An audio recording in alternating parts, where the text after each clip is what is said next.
warahmatullahi wabarakatuh. Sampurasun. Salam mulia, salam sejahtera, salam rahayu, salam budaya, salam sadulur papat kalimah pancer di Sabang sampai Merauke. Sebelum saya melanjutkan pertanyaan yang telah dicantumkan dalam channel ataupun yang datang ke sini,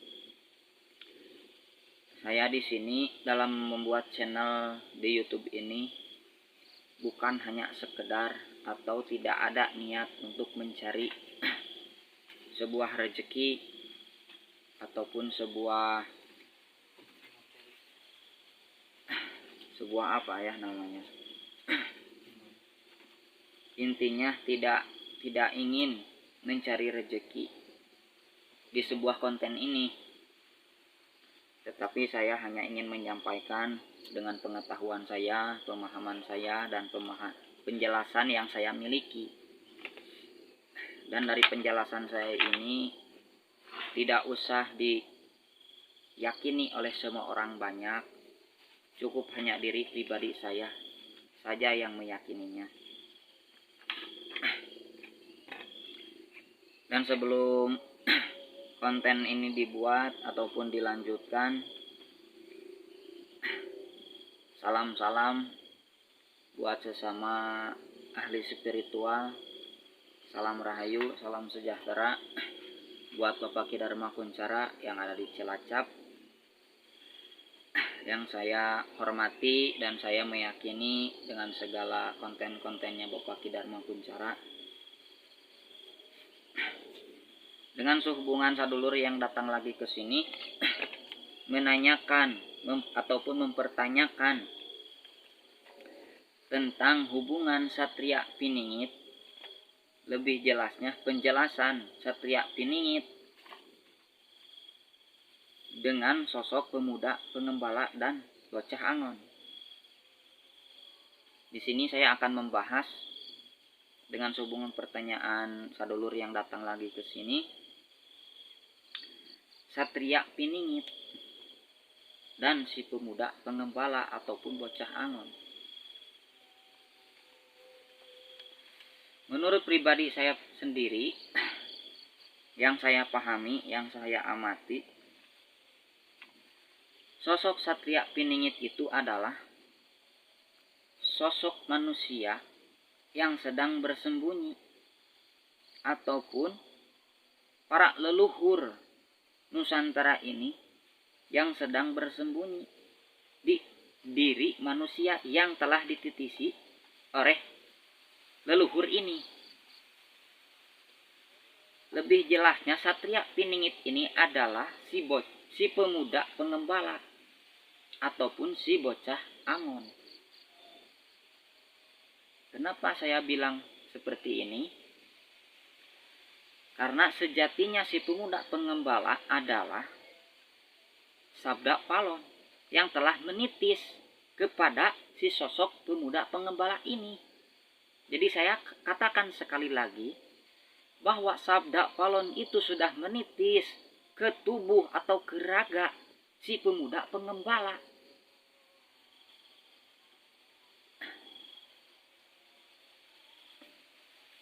Pemuda pengembala ini adalah seseorang pemomong ataupun pengasuh, yang diasuhnya itu adalah si bocah angon. Kita semua telah mengetahui bahwa Sabda Palon itu, Eyang Semar Badranaya itu adalah sosok pemomong tanah Jawa Nusantara ini. Nah, oleh karena itu saya katakan, si pemuda pengembala ini adalah sosok yang sedang mengasuh. Yang diasuhnya itu adalah si bocah angon. Karena pemuda pengembala ini adalah sejatinya Sabda Palon. Sabda Palon adalah seorang pamomong, seorang pengasuh. Sedangkan si bocah angon ini adalah calon. Saya katakan, bocah angon ini adalah seorang calon raja yang akan menjadi raja di Nusantara ini, yang akan diasuh, yang akan dimomong ataupun dinasehati oleh si pemuda pengembala itu. Ini menurut pribadi saya, pemahaman saya. Karena kalau kita lihat ke belakang atau ke sebelumnya, semua para raja-raja itu dimomong atau diasuh oleh Sabda Palon. Nah, sekarang pun sama. Yang berbeda itu hanyalah zaman dan waktu. Itu. Sama sekarang juga, si bocah juga diasuhnya, dimomongnya, dan dinasehatinya oleh Sabda Palon yang sudah menitis kepada si pemuda pengembala itu.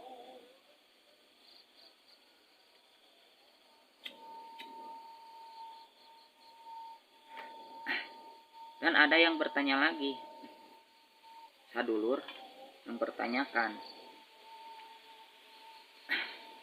dalam naskah Siliwangi sudah tercantum, imahna diberit leuwi tantona satangtungeun, dicirian ku daun hanjuang jeung daun handeuleum, di sisi sungai Citarum, lebih jelasnya di sebelah gunung Tangkuban Parahu. Rumahnya seperti Gatot Kaca bersusun tingkat 2, menghadap ke sebelah selatan gunung Tangkuban Parahu. Tetapi yang sadulur ingin tanyakan ke sini, penjelasan atau arti dari daun hanjuang dan daun handeuleum. Mungkin ini hanya penjelasan saya, pemahaman saya, penelitian saya. Daun hanjuang. Daun hanjuang itu kalau kita lihat dalam bentuk daunnya berwarna merah kemerah-merahan, yang mempunyai arti di sosok dua orang ini, antara si pemuda pengembala dan si bocah yang angon ini. Mereka ini mempunyai suatu tekad, suatu hati pejuang yang benar-benar, bukan hanya di omongan, di kata-kata, tapi mereka ini menjalaninya, melakoninya secara nyata maupun goib. Itulah artian dari daun hanjuang. Mereka itu mempunyai hati pejuang yang benar-benar, tidak hanya di ucapan ataupun kata-kata, tetapi mereka ini dengan melakukannya, melakoninya.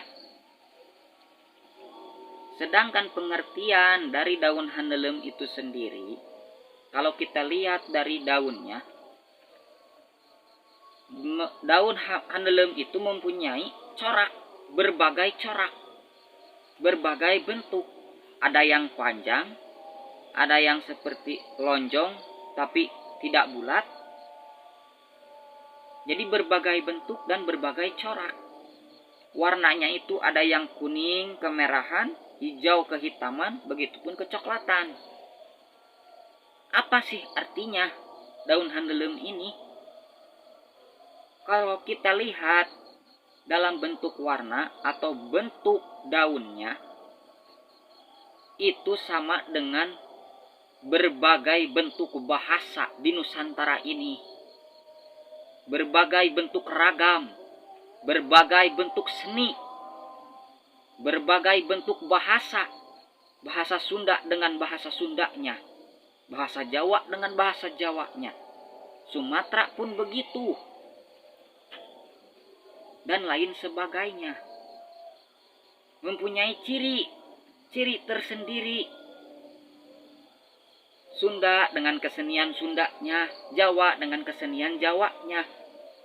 Handeuleum, dalam artian handeuleum itu adalah yang sudah tertinggal, disimpan heula, lamun cek bahasa Sunda nama, disimpan dulu.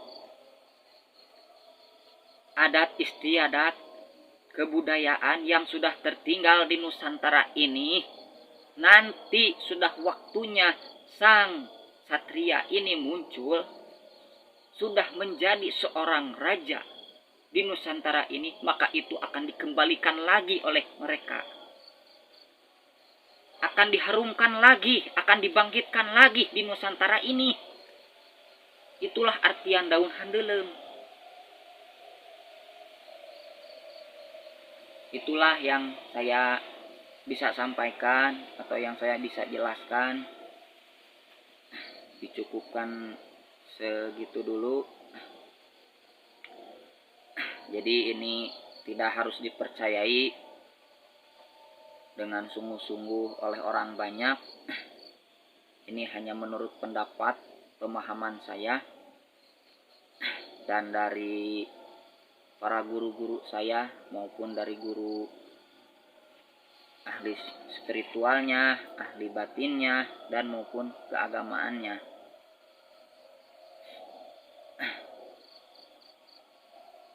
Wassalamualaikum warahmatullahi wabarakatuh.